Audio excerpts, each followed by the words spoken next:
Today we want to tell you about an incredible new children's book inspiring inclusion. It's called Mighty Mila, and it's about an unstoppable little girl with cochlear implants who's determined to prove she's a big kid. And even more unstoppable is the little girl who inspired the book. At 15 months old, Mila was diagnosed with hearing loss. She now wears cochlear implants, which help provide her with a sense of sound. And joining me now is Katie Petrozello, Mila's mother and author of the book. Congratulations for getting, I know this has been in your heart for a while because Mila's now 5 years old. She is, and thank you so much for having me here to tell our story. Yes, well, tell me about Mila and what inspired you to write this book. So Mila is incredibly spunky, energetic 5-year-old who happens to also be deaf and wears cochlear implants. When she was young, her hearing loss was identified and was mild at that time, and she had hearing aids. But by the time she hit 3 years old, her hearing loss had dropped to a level of profound deafness. And the hearing aids, they couldn't be turned up enough to help give her access to sound. So she got cochlear implants, which are an electronic way of hearing rather than acoustic through your ear. She hears through electronic devices that sit outside, and then there's a part implanted right underneath the skin into the auditory nerve. And after she got her cochlear implants, we were looking at her children's books one night, and she was flipping through them, and she started flipping through frantically and said, I asked her what was the matter. She got upset because none of the characters in this children's book had cochlear implants. And I told her, I said, well, we have books that have characters with cochlear implants because I had a number of them. But she said, but they're all about going to the doctor, going to the audiologist, getting therapy. How come there's no one in my fun children's books? So at that part, I mean, as a mom, my heart just broke. And I realized that there really is a gap in the market of books that represent deaf and hard of hearing characters, where they're the main character in a story, and the story is not focused on their deafness and their hearing loss journey and the medical appointment. And so I set out to write it at that point, and it took me about 1.5 years after the kids were asleep, after corporate job was done, and I worked with an amazing illustrator, Nadja Sorrell, and she just breathed life into the images that I had in my head. And I published it last October, and it's gotten a really nice response so far.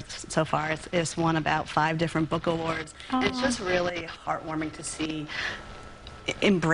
people embracing and organizations embracing inclusion and representation of an underrepresented minority, such as those that are deaf and hard of hearing. And I love the book because, like you said, it's not all about, it doesn't even focus on the cochlear implants. It actually focuses on great things that kids can do on their own, like make their breakfast, and and so it's really for anybody.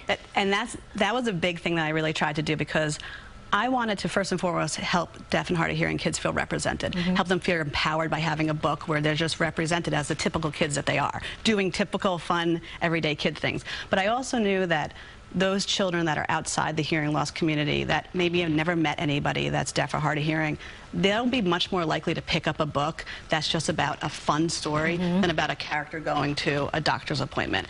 And in picking up this book, they'll be able to see and I hear that they relate to Mila as a character who just happens to be deaf, and that's how they're learning, right? And that's how they're seeing that, oh, well, deaf kids can do everything that I can. They just hear differently. And kids accept all that stuff so easily. So it's been really very rewarding to have. Now, where can people get this book? In fact, one of our team on the show was hearing about this, and he said, oh, my wife is a teacher. Yeah. And this is such a good book for teachers to get. It is. I actually spent a lot of time putting educational materials together also. It's all for free download on my website. I wanted to make it as easy as possible for teachers and therapists and parents to pick it up and use with their kids. The hardcover, right there, is available on my website, mightymila.com, and I personally autograph all of them. And then the paperback, which is a little bit smaller, is on Amazon, Barnes & Nobles, Target, Walmart, online. Yeah. And Mila's doing well now. She's super spunky. She's just very energetic, and what I love the most is that she is so proud of her cochlear implants. She decorates them with decals and headbands, and she's so confident, and that's what I need to as a mom. I need to help protect for her and for other kids that are deaf or hard of hearing, so that they can all feel comfortable with their cochlear implants. Oh my goodness.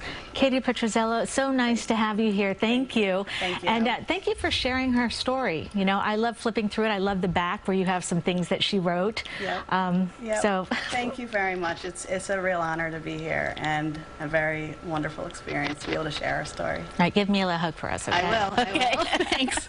For more information on the book and how you can get a copy, head to cbsnewyork.com.